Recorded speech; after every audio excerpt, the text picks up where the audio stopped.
Hello, girls.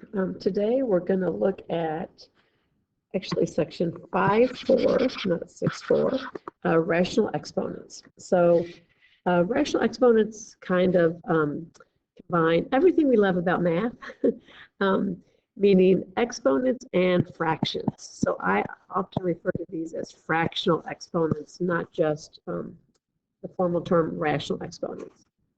So I'm being sarcastic there about all the great things in math. So a rational exponent is just another way to write a radical expression. So now we're kind of bringing together exponents and radicals we've been working on.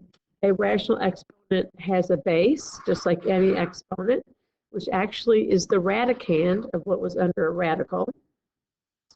And the exponent shows the index of the radicand along with the exponent. So anyway, it's actually easier to think about it looking at this little diagram, where now we can take something that's written as a radical and we can write it as an exponent. Okay, so I'm going to show you. It looks kind of complicated, but it's really not that bad. So for instance, if we look at this, you can see that the number under the radical becomes the base of the exponent.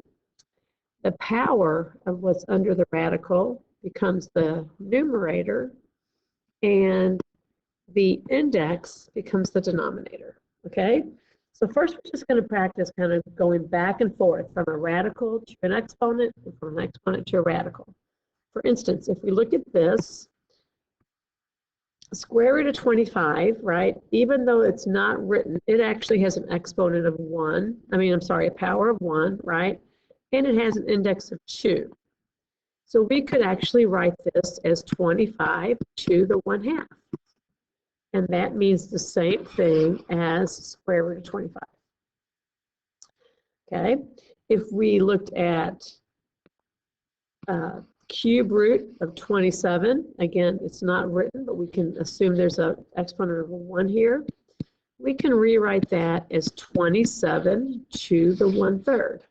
Okay, again, the index is becoming the denominator, the power is becoming the numerator. We can look at this next one and we can say 16 to the 1/4. Okay, so this is just kind of a weird way to write things. This actually works, becomes a helpful way to manipulate these numbers. And I want to show you that you can even use these on your calculator. So for instance, instead of typing radical 25, I could write 25 to the,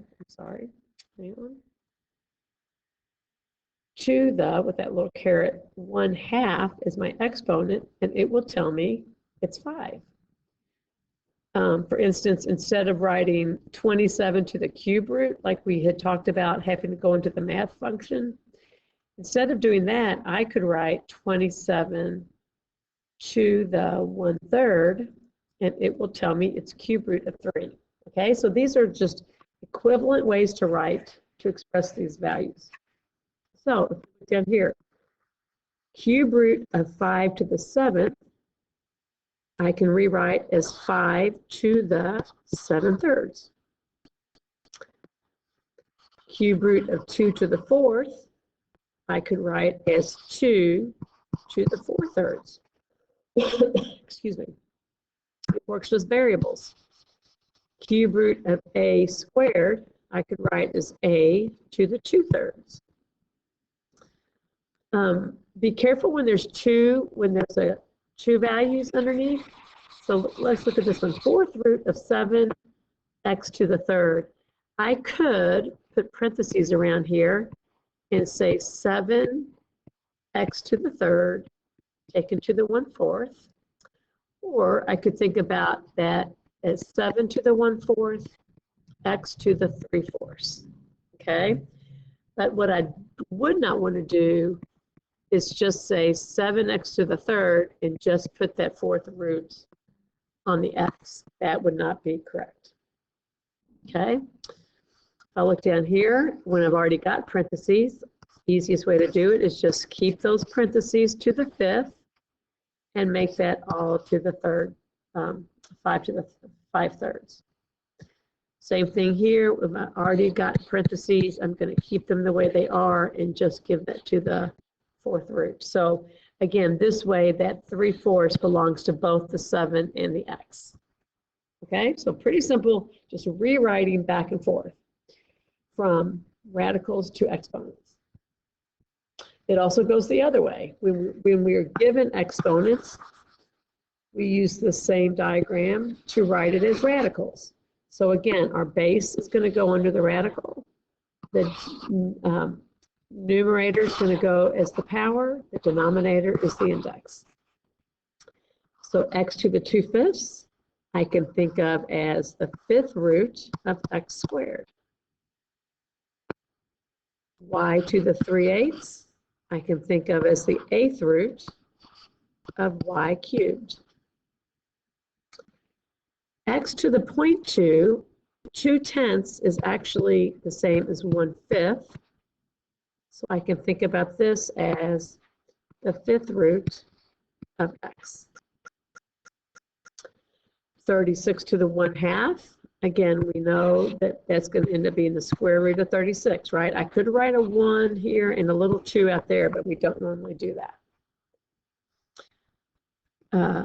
1,000 to the 1/3 is the cube root of 1,000. 216 to the 1/3 is the cube root of 216. 8 to the 1/3 is the cube root of 8. And again, we know that that actually equals 2, but I'm not asking you to go further than that right now. 64 to the 3/2 is the square root of 64. Okay, now you might think, why? Okay, that's great, Mrs. Kurtz, but why are we doing this? Well, by changing a radical to an exponent, it allows us to now use all of our exponent rules to work with radicals. So we can use the fact that when you multiply like bases, you add their exponents. We can now add fractional exponents. When we are taking a power to a power, we multiply the exponents, and now we can do that with fractional exponents as well. When we have a product to a power, we distribute that power. We can do that with fractional exponents. A negative exponent still means take it to the bottom, even if it's a fractional exponent. We can subtract exponents, even when they're fractions. And we can distribute quotients, even when they're fractions. So this allows us to do a lot more with our our cube roots, our 4th roots, our square roots, that we can't do when we express them as a radical. So let's take a look at this. So for instance, this first one, we've got all of this to the 3rd power. So we're just going to, again, apply our rule and distribute that 3rd power. So we get 2 to the 3rd, x to the 1/3 times 3. So remember, when you're multiplying fractions, you write any whole numbers as something over 1, and then you multiply across. So that becomes 3 over 3, which becomes a 1. So this becomes x to the 1st. Y squared times 3 becomes y to the 6th. Okay? Now we don't want to leave any numbers in exponent form. So 2 to the 3rd is 8. So we get 8 x y to the 6th. Okay, if we try the next one. So now this is an entire expression taken to the 1/2. So actually what we're doing here is taking the square root of this equation, but we don't have to think about it as a square root anymore. We can just distribute this 1/2 exponent. So we get 4 to the 1/2, b to the 6 times 1/2, which becomes 6 over 2, which becomes a 3, so b to the 3rd. C to the 5 times 1/2, So we just get 5 halves, and we're just going to keep it as 5 halves because we're not going to, because it doesn't simplify. So now we go to converting this 4 to the 1/2 into a value. And again, 1/2 means square root. So the square root of 4 is 2. So we get 2b to the 3rd, c to the 5 halves. Okay. Now let's look at this next one. Here we have the same base with exponents. So we have x to the 1/2, x to the 3 halves. So again, we're going to use the same rule that we see up here, where when you have the same base and different exponents, you simply add the exponents. So I can have 1/2 plus 3 halves gives me 4 halves, which is a 2. My answer is simply x squared. Okay, if we look at the next one, power to a power. Again, if we look at this rule, all we're going to do is multiply. So I'm going to multiply 1/2 times 2. 2 over 2, I get 1. So my answer is x to the 1st, or just x. Okay. Look at this next one. I'm going to distribute this to everything. So I get 2 squared. I get x to the 3 halves times 2, which again gives me 6 halves, which gives me x to the 3rd, y to the 8th. This becomes 4, x to the 3rd, y to the 8th. Okay. Now look at this next one. I've got a 1/2 outside, so I'm going to distribute that to everything. So I get 4 to the 1/2, x to the 1st, again, because I'm doing 2 times 1/2, 1, and then 9 to the 1/2. Now remember, 1/2, the 1/2 power means square root. So the square root of 4 is 2, my x stays the same, square root of 9 is 3. So remember, these powers mean take that number to that power. It doesn't mean multiply by that, right? So 9 to the 1/2 is square root of 9. Okay, I'm not going to mess with the decimal one right now. X to the negative 2/3. Again, a negative exponent means the same thing it always has, which just means take it to the bottom. So that one we're just going to leave right there. Okay. Now let's look at some more. So the other thing that exponents allow us to do now is that things that we couldn't accomplish when they were written as radicals, we can when they're written as exponents. For instance, I could not multiply these the way they're written, right? Because you cannot multiply a square root and fourth root. However, if I wrote these with exponents, I have 3 to the 1/2 times 3 to the 1/4. Now I can solve those just by adding the exponents. So if I add 1/2 plus 1/4, I do need a common denominator. So it becomes 2/4 plus 1/4 equals 3/4. So I can simplify this as 3 to the 3/4. Okay. I look over here, I could not multiply these together because they have different indexes. But if I write them as exponents, I have 7 to the 1/2 times 7 to the 1/3. Now I can multiply those simply by adding the exponents. I need a common denominator here of 6. So I get 3/6 plus 2/6, 5/6. So this becomes 7 to the 5/6. So you might be thrown off a little bit with numbers as the base instead of x's, but we treat them the same. They have to be the same number, so it would be the same base, and then all the exponent rules apply. If we look at this next one, 5 to the 1/2 times 5 to the 1/2. So it's already written as bases, the same exponent. So we would add 1/2 plus 1/2 gives us 1. So this is actually, the answer is just 5. And when you think about it, if we had written it with radicals, it would have been square root of 5 times square root of 5, which again is just 5. Okay? Now let's look at it the other way.